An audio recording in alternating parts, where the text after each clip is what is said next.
Hello, welcome back. Nigel here with you, Nigel's Fiat 131. So here we are now, part 11. Hello. And we're looking at finishing off the build of this gearbox. When I say finishing off, I won't be fitting the clutch fork or release bearing because I've had to order a new rubber for the, which you can't point out, but you can't see it, for where the clutch lever goes through the bell housing, because the one that was on there is all perished and misshapen. So I ordered a new one. I could get one from Europe for about €6. Over here is £16 on eBay. So obviously the seller on eBay is buying 10 or 20 at a time and making him some money. So fair play to him, well done. Right, so this is how far we got, if you remember, in part 10, and I've got the spider on here with the nut nipped up to keep that everything compressed around this bearing area here. As I say, the manual doesn't cover all this. The manual's got circlips and stuff, and circlips up here, and doesn't have this bearing, and the 5-speed gearbox has a sliding joint on here. So you know, as I say, I've covered this about 3 times now. If you have got one of these and you want to rebuild it and you're not really sure what you're doing, these videos are going to be really helpful for you. Not that I know what I'm doing, it's just that I can show you how it goes together and how it comes apart. And that's the thing with these videos. I in no way imply any way that this should be done or shouldn't be done or whatever. It's just what I do with my experience of stuff. So there we go. Right, so moving on, the first thing we need to do is remove this nut. Okay, we're going to take this nut off the top. We'll put that in the little tray, and then we're going to remove the spider. If you notice here, this has all been nicely painted up, masked and everything, so that's going to go over there. I have pressed a new seal into this tail housing, you can see there, and also I have cleaned the tail. I've just noticed there's a little bit of gunge in there. I'm just going to get that out. It's just in a corner. I've got a spider floating around in front of my face. So weather's not been so good today, so at least the football situation is quieter. We had a little bit earlier, but nothing too much. So there we go. Right, so that's been cleaned. I'm just being fussy now, we're getting everything spotless. So there's our tail housing all ready to go. I've cleaned off the faces with the clutch cleaner, the carb cleaner. Also, you'll notice today I'm wearing jeans and I've got my safety boots on. Yeah, I know a lot of you are thinking, blind, you shouldn't be doing that with bloody sandals on. And no, you're right, because you are right. I actually injured myself yesterday. Yes, I was out here quite late. Had a can of beer out there, throwing a ball for Dottie and everything. And had a can of beer and went over to the recycling bin, which you can see, well, if you could see it, it's over there. And decided to stamp on the can, and the can curled up and it cut my heel. So yeah, I've got an injury on my foot. After doing all this engine work and all this gearbox work, I've got an injury on my foot from pushing a beer can with sandals on. So I won't be doing that again. And my foot is quite painful actually. So Dermaline and plasters and stuff, so make sure you keep the infection away. Anyway, enough about me. Right, so the next thing to do now, we've got all of this done. Okay, you can actually do this with the speeder drive fitted, but I'm going to fit the speeder drive after. The speeder drive will mesh with there. So what I'm going to do is get some oil on here, okay, so that the speedo drive stays nice and wet. And I'm also going to get some oil on here because we don't want anything dry, because we've got this damp weather, and if this is lying around for a couple of weeks, which it probably will be, we might start to see some corrosion. So if we just get oil on everything, just like so, it will help prevent it all starting to rust, because remember, it's all been cleaned with carb cleaner. It's all nice and grease free, so therefore ready to rust. I might even put this in the house, we shall see. Anyway, so that's our casing ready to go on. I'm also going to, while I think of it, I'm going to oil the seal. So we've got the, where are we? We've got the seal in there. I'm just going to add some oil just to that seal. Okay, I know what you're thinking, blimey, he's plastering that in there. Yeah, what I'm going to do now is wipe off the excess, so it's just damp. Okay, right. So next thing to do now is to fit this casing on. So I'll put some oil on that bearing as well, and some around the outside because it's got to slide into the housing. Remember, anytime you've got steel going into aluminium, always lubrication. And if you can, if you need to, a little bit of heat on the alley, not so much, not to melt it, but just a little bit of heat. I remember somebody did some rear uprights on it was a very rare racing car, and they decided they would press the bearings out on a press and didn't consider asking anybody with any experience, and they pressed the bearings out and they tore all the aluminium and scrapped the uprights on a rare racing car. He was not the most popular person in the world at that time. So I'm going to grab some grease, which means I need to move the camera. Right, the other thing I've noticed when I look at myself in these shots, I think, what a fat swine. I need to lose some weight, don't I? So that gasket is greased. I don't want to bore you with watching that again. So that gasket is greased, faces are cleaned up, seals are lubricated, all of this is lubricated. I'm happy to proceed with fitting the tail housing. So this is the top. So the top is away from you, that's the bottom. This is going to slide over. So what we're going to do, we're going to engage that shaft in this bore here. Okay, so actually I'll tell you what I'll do. I've got oil on the shaft, but I think I'll put some oil on there as well. I've got a nice long lead on there, so that's well designed. And then the bearing, in fact I'll put some oil in that bore as well. The bearing is going to go into this bore that I'm going to show you now. It seems like every time I put the camera on, the bloody police start doing their sirens. So that bearing is a sliding fit in that bore there, so that when you pull all this down, it pulls the bearing onto that sleeve, onto that sleeve, onto that washer, onto that, and when you torque it up, it keeps everything preloaded and pulled up tight. So it's a brilliant design. So this is going to go over here like so. I'm just going to, there we go, that's gone on beautifully. So there we are. Now there are dowels on here, so there is no movement. If there were no dowels, what I would do now is fit the tail shaft so that it can even itself up on the seal. I'd do the same with a crank seal. You would never think of putting the end plate on and then sliding the crank into it. You let the seal find its centre. So always bear that in mind. So we've got, remember the book I talked about in a previous life, I've got little drawings in there. So I've got Gearbox box A. You can see in here we have tail housing to box, 7 times M8x50 and flat washers. That way, a box of bolts, I know exactly what I need. I've put a tiny drop of oil on these, on the threads, to guide them in. Okay, I've got one going up under there.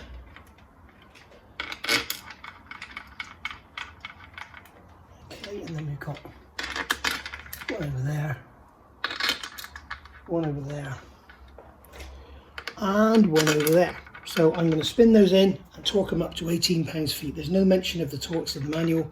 As I say, M8 bolts, I generally go 18 pounds-feet. Back in a minute. Okay, all done, all torqued up, 18 pounds-feet. So that is pretty much it. Right, so the last thing we've got to do is fit this spider. So I'm going to grab some oil, put it around there, just around the end, so that we don't damage the seal. You can see I've got some on there, just so we don't damage the seal. What I'm going to do is just wipe that around and remove some of it, because the trouble is if you get a big build up on the outside of the seal, because remember that will scrape it as it goes in, you'll get what you think might be an oil leak. So that's going down into there like that. Okay, and then finally we've got this nut. Now what I'm going to do with this nut is just very lightly lubricate the thread and the face of the nut. Okay, because it's extremely tight, this one. I have no torque value for it, but I know that it was bloody tight. So, oh, there's a almost forgot. There's a lock washer and there's a slot. There's a slot in here. In fact, there's two slots, and we've got two little tabs, and that is going to go down into there. And I'm going to just put a drip of oil around this face. Today is Monday. I can hear lots of planes leaving Fairford. Okay, so that's going to go down in there like that, and then this nut will go on top, and then after that's tightened, we've got that lock washer. All right, now what I'm going to do now is grab, I think it's 32 millimeters. I'm just going to use a ratchet first of all. Okay, just to pull this up together. You can see it's a not a great design. I wish they'd used a deeper nut, because all that happens is the socket keeps wanting to come off. For some reason the socket seems to be not sitting square. Okay, I might be better off. I think I've got this. Oh, that's 3/4 drive though. I don't want to get my 3/4 drive sockets. I think this one here is 1.25 inches, but it's not deep enough to go over that. Okay, so we do need to use the deep socket. I bet you love listening to my meanderings as I go on. Right, so the only way I'm going to get this done up is if I put the gearbox down on its side or on its base or something, and then use that tool I made to lock it, and then really get on it. But, I'm not going to do it on camera, okay? I might show you the setup, but I won't do it on camera because I'm probably going to have to get up on the gearbox and sit on it to hold it down, and the health and safety people will go crazy. I'll see you back in a sec. Okay, a bit of a weird angle here. So you can see the gearbox is flat on the bench. You can see that we've got this flat part at the bottom of the gearbox. I've got that resting on a piece of wood. I've got the tool I made. Okay, so that is actually bolted to the spider with two M10 bolts. I've got an M10 nut there because obviously you've got the gap here. If I get the torque wrench out of the way, you'll see better. You obviously got this plate here bolted to this one. So you've got a gap in there, so you fill that gap in. So it's all nice and square. Nip the bolts up, just, you don't need to be crunched up, just nip them up to keep them in place so it doesn't all rock around. Now, because this has got to be so tight, and this is quite a long socket, we need to support this end of the assembly here. So I've got two blocks of wood and a thin sliver of wood, and then I can put this on here, okay, and I've got this torque wrench set, make sure it's on properly. I've got this torque wrench set to 90 pounds-feet, and my thinking is it's got to be somewhere around that because it was bloody tight. So I've done it up and I can feel it pulling in that pre-tensioning washer, and it's got a locking tab anyway on it, so I don't think it's ever going to come undone. But there is no mention of it whatsoever in the manual, so I thought, oh, you're bound to have a similar thing on the axle, so I thought I'll have a look on there. Sure enough, you do have a similar thing on the axle, on the pinion, on the rear diff. Not mentioned. It's just a bloody waste of time. So there we go. So you can see, I'm going to get this down to here so it's more sort of horizontal, but you can see here that I'm able to put that nut on there, and I can, there we go, that's 90 pounds-feet. There we go, it slipped. I was going to go a little bit more. You can see how bloody brilliant this tool is for doing things like this, so go make yourself one. Right, so other than fitting this little bit on the back, I need to unbolt all this. We've got a little bit going on the back, so we'll get ready to get that fitted. So back in a sec. Okay, change of plan. In here there is a tab washer that needs to be knocked over onto the flat. Now I'm looking on here, and it's exactly where it was. So maybe 90 pounds-feet was a good guess. I mean, it's exactly where it was, where the tab bends over. So yeah, and I mean, there's two tabs on there, so even if it was 180 degrees out, because it's a symmetrical six-sided nut, then it's the same on the other side. So, good guess perhaps.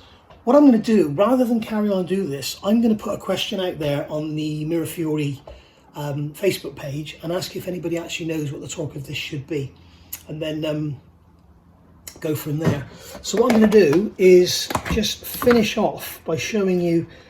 I mean, you don't need to see me screwing let's turn this gearbox around a minute.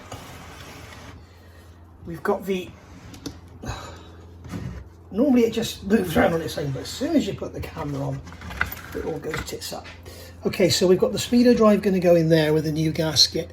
Now I'm not going to fit it, I'll show you why, because if I fit it, you can see how vulnerable it is to getting broken off. So I'd rather fit it just before I actually put the engine in. So back in the car. And the same here, we've got the reverse gear switch is going in there. You see this old engineering, if you're into your modern cars, you know, you get these tiny little things. This is a proper old, look at that, proper old plunger. So that's going to be quite vulnerable as well. Now, looking in my wonderful book here, we'll get to tail housing A. So the lower mount to tail housing, so that's the gearbox mount, are two M8 by 25 bolts with spring washers. So there they are. So they can go in there. Okay, when we're ready to put the lower mount in. And then we've got the remote housing bolts, which is going to go on the top of here. I'm going to show you that in the next video. And then obviously we've got an Allen bolt, which is going to go in there once we get the speedo drive fitted. So I've got 4 bolts for the remote housing. Now on here we have this is not mentioned at all in the manual. Rubber seal, okay? Rubber seal goes out. All right, rubber seal is outwards. This spring is going to sit over there, and as you can see, it locates nicely on that diameter there. And then we've got this ring, which goes on, and you can see it has like a serration. That's to hold the grease, I think, and this is what centers the prop shaft. And that is going to go on there and going to have to be pressed. So what I'm going to do, or tapped on, so what I'm going to do is heat it, expand it slightly, and that goes down to a shoulder. Okay, so you've got no worry about getting on too far. And then we've got in here a circlip which will go into that groove and hold that on. Okay, so that is really simple. It needs to be greased. There's grease in here because you've got this seal. Okay, I can't see it's ever going to spin independently because you've got a rubber spider on here which will be fitted. So the prop shaft can't physically spin independently unless the rubber spider breaks. But I hope that doesn't happen. So so there we are. That is the gearbox back together. And as I say, I'm going to, I mean, it could be asked to go another flat. I can't see that because that would be like 200 pounds-feet. But I know the one on the back end of the MT82, funny enough, I think that was 210 pounds-feet. What does my torque wrench go up to?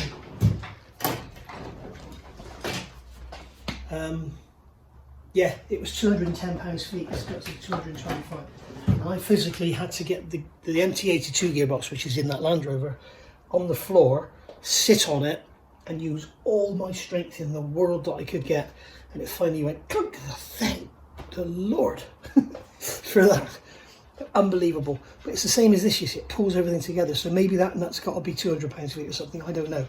You don't chance it, you make sure you find out. But I know that 86 pounds-feet is safe enough. So 86, 90 pounds-feet is safe enough on that thread. So we'll go from there. So that's that. Right, so that's been part 11. Hope you enjoyed it. Part 12 will be building up and fitting the remote housing. Now, I don't know when that's going to be, because obviously I want to do this before I fit that on, because anything vulnerable, if I'm doing this and it slips, it's just going to snap it off with the amount of energy that's going on. So so there we go. So that's the gearbox built. Hope you got something from it. If you did, please give us a like and subscribe. Tell your friends, tell your people in your Fiat forums that you go on and stuff, and get them to come over and subscribe and have a look. And one other thing, I've done my first bit of the Group 4 conversion. It's a pretty major step forward as well. Look at this. This is the towing eye that goes behind the front bumper, and it was all bent and buggered. So I think somebody probably jacked the car up on it or something, because it was bent up rather than bent forward. So it wasn't from being towed, it was bent up. It looks like somebody's jacked the car on it. But anyway, I straightened it out a bit and drilled out the spot welds, as you can see, so that is now gone. So that's the first part of the Group 4 conversion. And Gabrielle and Kevin at Rally Sport Developers, they'll be proud of me for that, because that's it, we've done it now, we're going for it. I'll see you all soon. Thank you for watching. Bye.